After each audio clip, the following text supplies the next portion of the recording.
Hello there, welcome to Tuck and Cash. I hope you are doing well. So today we have a special episode of Wingspan where we're gonna talk about the most overrated and the most underrated birds in Wingspan. And to discuss that with me is our very special and also very frequent guest. We have Flan from Winging It. How are you doing, Flan? Hello, I'm doing very well, thank you. How are you doing? I'm doing great. So, yeah, good to have you again. Yeah, thanks. It's good to be back. Yeah, so are you ready for this list? Absolutely. I'm ready for the controversy and the chaos that's I'm sure we're about to cause going through these lists. Yes. So, I mean, here's the thing. So basically, Flan and I each are going to have five birds for either the most overrated or most underrated birds. And obviously, this is, just based on our personal opinion. And you are feel free to let us know what do you think about the list that we have or any other birds that we miss in the comment as well. Yeah, please do trash us in the comments. I'm looking forward to that. All right, let's get straight to it. I guess we're gonna start with the most underrated bird. All right, here you go, Flan. My first underrated bird. This I don't think this is very controversial, but the first on my list is the mountain bluebird. So it's the bird that caused a cherry and a grub. It gives you four bird points that allows you to play a second bird in the grassland. Yeah, I've got this one on my list as well. Yay! Alongside the Eastern Bluebird, of course, Yes. basically the same bird, same power, food costs and everything. Yeah, I think this is definitely underrated. I think, these kind of double birds get used a lot. I see in the forest and in the wetlands, but kind of not so much in the grasslands. And yeah, I think it's a good way of extending out that grasslands, getting more eggs. But also, both these birds have a lot of egg spaces, which can really help to, give you more space to activate that grasslands and fill up with those egg spots. Yeah, I think one of the reason why you get overlooked a lot is because a lot of the double bird in the forest only cost one food, and when people see that the Yeah. bluebird costs two food, it kind of deter them from like picking it up and playing. But like you say, like they have a lot of egg spots, really extend the capacity of your eggs. And one way I found it really useful is, when you have those good engine bird in the grassland, they're usually pretty low pointer. But if you couple it with the mountain bluebird, suddenly, you're extending your grassland, but you're also making, good number of points in one turn. Yeah, absolutely. I think certainly, playing this as a double play as maybe the third or fourth grassland bird that you're doing, it's going to clear out egg spaces as well as creating so many more. So, you can come out of a turn playing one of these birds with, somewhere between 10 and 15 more egg spaces than you had before. And that is just going to allow you to run that grasslands so many more times and score a lot more points. Yeah, great. Well, I'm glad that we start off with an agreement here. So It's all downhill from here. we will see. So, with We'll that see. being said, are you ready to review your next underrated bird? I think I am. So my first pick for the underrated list is going to be the black vulture. So Whoa. this is a forest bird. It has no food cost Yes. and is worth 2 points. So I think this gets overlooked quite a lot because Okay. it's only 2 points and only one egg space, and people kind of see it as not a great option. Um, I think it's not the kind of bird you can really rely on a lot, but it's a good extension in the forest. I think as a second forest bird to just get you out to that 2 point, um, get you out to that two food per turn, then that's really going to help you. And actually, I think 2 points for zero food, particularly early in the game when getting food is quite difficult, that can certainly, help you out. And yeah, if you have an opponent as well that is going to be playing a lot of predator birds, then, there is potential as well for that extra food throughout the game. Yeah, I mean that is really nice. Also, a lot of this zero food cost bird can really also help. in winning early end of round goal kind of unexpectedly because you don't need food to play them. My next bird on the list, I don't think you're gonna like this, but Uh-oh. I have to put it out there. And it's kind of related to the black vulture that you just talked about, which is the condor. I 100% expected that to be on your list. Yeah.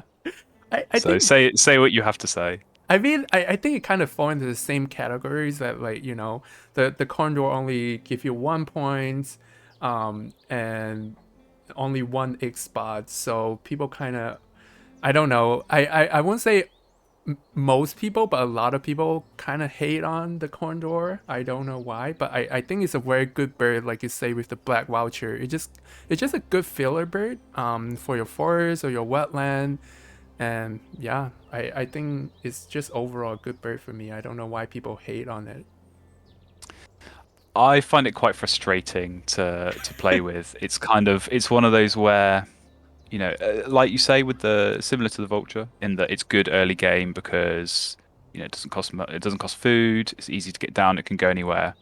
But it doesn't really do what you want from an early game bird, which is kind of give you that potential resource, gaining throughout the game. So for me, it kind of doesn't work too well as an early game bird, and it doesn't really work well as a late game bird either, because late in the game you're probably going to be looking to play something that's going to score you more points. So I never really can find the right time to play the condor. It's always kind of either too early or too late. And more often than not, I find it just gives me a really disappointing bonus card and ends up feeling like a bit of a waste.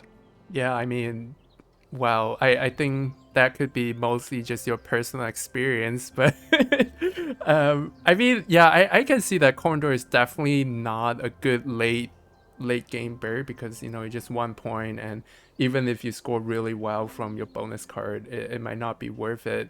But like I say, I think I see Condor as a good filler bird, even in mid game. Say, if you already have two bird in the forest, just playing that condor unlock that third option that allows you to discard a card to gain the third food. So yeah, just all around good filler bird, but I hope you get used more often. Um, Anyhow, we'll switch back to you now. What's the next on your list? So I think for this one, I'll pick the white-crowned sparrow. Oh So this is wow. one of those migratory birds, Uh-huh. and I think in general they get a bit of a bad rap. Obviously Yes. they don't have a great power. I think it can be used very well in certain situations, Mm-hmm. but in general it is kind of one of those. I might use this in a really desperate situation at the start where I haven't got those other strong brown powers that are either getting me more food or cards or eggs. But I think this one kind of stands out from some of the other migratory birds, purely because of how many eggs you can get on it. Right. So it's really useful, I think, in that early game when particularly if there's an end of round goal that is related to eggs in a habitat or something like that. Mm-hmm. And actually, it is worth a couple of points, which isn't terrible. Two food for 2 points. Obviously, there are going to be birds out there that will score better than that. But this certainly not the strongest bird. But I think in terms of how much gets used compared to how potentially it should be used, I think it certainly is underrated in that respect. Yeah, I mean, talking about birds, I think birds like the migratory bird, like you say, they kind of get a bad rap, and then so people overlook it in situation where it's actually quite a good option. And the next bird on my list is kind of in the similar situation. So it's the horn lark. I'm not saying horn lark is like an A tier bird or a great bird. Um, I guess the reason why I put it in this list is like what I just say. I think sometimes it get the bad raps, and then people kind of overlook it in situation where it's actually being useful. Yeah, I mean, I have to agree with you there. I think it has a bad reputation. Yeah. Certainly, the horned lark. I think a lot of people will kind of look at it and say it's the worst bird in the game, or bottom two, bottom three birds in the game. But I think it's just a case of people looking at the power and Mm-hmm. not really looking beyond that. This really in a grasslands that's generating lots of eggs, two food for 5 points and four egg spaces, I think is a really good return. So even if you kind of just ignore that power and accept that you're not going to get any points from that, I think it can be compared to something like one of the like a hooded warbler or something. That's two food for 7 points and two egg spaces. So if you're filling up these birds, they're going to be worth the same number of points Right. for very similar food costs. So yeah, certainly I think this is one that, like you say, it has a bad reputation, but actually I think it can work better than what a lot of people expect from it. Yeah. All right. So what's next on your list? Well, next one on my list, and it's kind of similar in a way to the horned lark, which is the burrowing owl.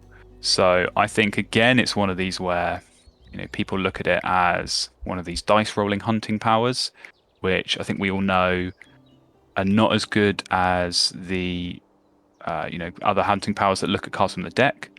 But I think again, people look at that and go, "Oh, it's a terrible power. I'm not going to get many points from it. So I should never look to play this." But actually, it's two food again, 5 points, four egg spaces. But it's the star nest that really can be so useful.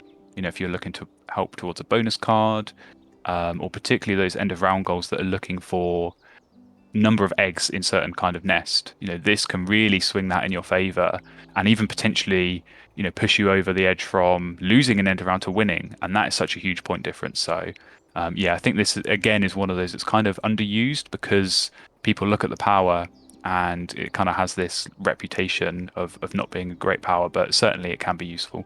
Yeah, I mean, I can agree on that.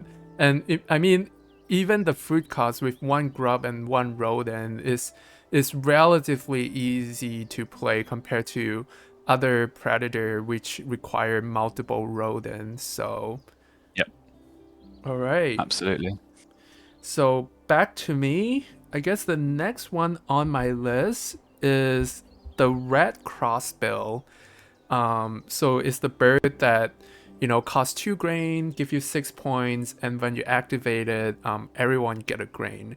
I think this is just mostly based on many tournament games that I've seen. I don't know why I've noticed that the red crossbill kind of get overlooked a lot, like quite a few times. Even though in my mind, I think the red crossbill has quite a good return, like 6 points for 2 grain. If you just look at, compare that to other forest bird, and it has a pretty strong brown power that allows you to gain extra food as well. Yeah, I mean, you'll be pleased to hear this was on my list as well. So, Yes. for basically the same reasons you said, I think two seeds for 6 points is really good. Yep. And the brown power, you can certainly make use of that. I kind of compare it a bit to Baltimore Oriole. So Yeah. obviously that's a bit more expensive, but it is going to get you a few more points and comes with a star nest. But I think a lot of people really like the Oriole, and that kind of has a good standing, certainly in terms of reputation. But the crossbill definitely feels overlooked, and I'd say actually the food that the crossbill is going to give you, those seeds, in most situations are probably more useful than the cherries from something like the Oriole. So yeah, certainly a strong brown power and a good return in terms of points. Yeah, exactly. That's a really good point. All right, what's next on your list? All right. Well, I was going to say the crossbill, but I'm going to have to go to the next one on my list, which is the American oystercatcher. Oh, So this okay. is one which you pick up number of cards equal to the number of players plus one, and then you take one, and then you go around and you keep the final one as well. So essentially, you're gaining two cards, and everyone else is gaining one. Now, I think it is kind of overlooked because there are similar birds which only benefit you. So birds like the still and the wren and the brant, obviously as well, that are going to help pick up a certain number of cards when played. Obviously, the oyster catcher, you are giving one card to your opponents as well, and I think it is overlooked for that reason. But its strength really is the number of cards that you're looking at. So obviously, the more players you have, the more cards you're going to be picking up. But even just in a 1v1 game, Yeah. picking up 3 cards essentially, and you get to keep the best one. Yeah. And certainly in the early game, when it is really difficult to get hold of cards, Mm-hmm. I think this can be a really good way to kind of kickstart not only your wetlands as a way of then drawing cards later in the game, but obviously gaining those cards immediately, either to play or to tuck or discard for extra food. Yeah, that's a good point. All right. So the last bird on my list for the most underrated bird that I have is the green heron. So it's the wetland bird. Only costs 1 food, 4 bird points, and when you activate it, it allows you to exchange 1 food for another. Again, this is I put this on this list because I noticed that quite a few people, especially on a tournament server, kind of rate this green heron not as high as I would rate it. I just think that its power can be really useful in situations, say like when your opponent are spamming food that you don't need, then you can turn those food into the food that you need using the heron. Or it might be also used in like unique combos, say like if you have the osprey that give you fish or the black chain hummingbird that give you cherry, and you can turn those fish and cherry into the food that you need. So I think that's some neat combo that you can explore with green heron. Yeah, I can't really argue with that. I think there's a few of these kind of fairly cheap wetland birds that are 4 points for a single food. So I think even if you don't make great use out of the power, it's still a decent return and a good way to start that wetlands. Yep. All right. I think those are the 5 birds on my underrated bird, and I noticed that we have quite a few overlap there. But do you have any more birds that you want to put on your underrated bird list? I have got one more on my list, Okay. and I think I've saved the best for last. And Okay. anyone who knows me is probably not going to be too surprised that this was on my list. But that is the indigo bunting. Yeah. So this is one of those birds that lets you gain food from the bird feeder. So in this case, it's either worms or cherries, and it can go in the grasslands, which is kind of the real strength. And I think there's plenty of these birds that are going to let you get food from your grasslands, but they're either worth a lot fewer points or they're these kind of cooperative birds that are going to help all players. Mm-hmm. And I think the indigo bunting for me, what stands out for it is the ease at which you can get it down so quickly. It has 3 different foods, so easy enough to keep that from your starting hand. And particularly, if the bird feeder is set up in such a way where there are lots of worms and cherries, you can very quickly pick those up while laying eggs and scoring points. And yeah, I think this is one of those where it's underrated, but I think it's more underused, Yeah. where people either don't know how to use it properly, or I see a lot of people put it in the forest, which I find quite frustrating because it belongs in the grasslands, and that way of getting food in the grasslands is just so good. But yeah, certainly, it's a good bird, and I think a lot of people recognize that it is a good bird. But for me, it's a very good bird, and so in that sense, I think it is at least slightly underrated. All right. Well, yeah, a lot of good points there. I mean, I agree that with the bunting, if the bird feeder cooperate, it can really pay off by having it in the grassland.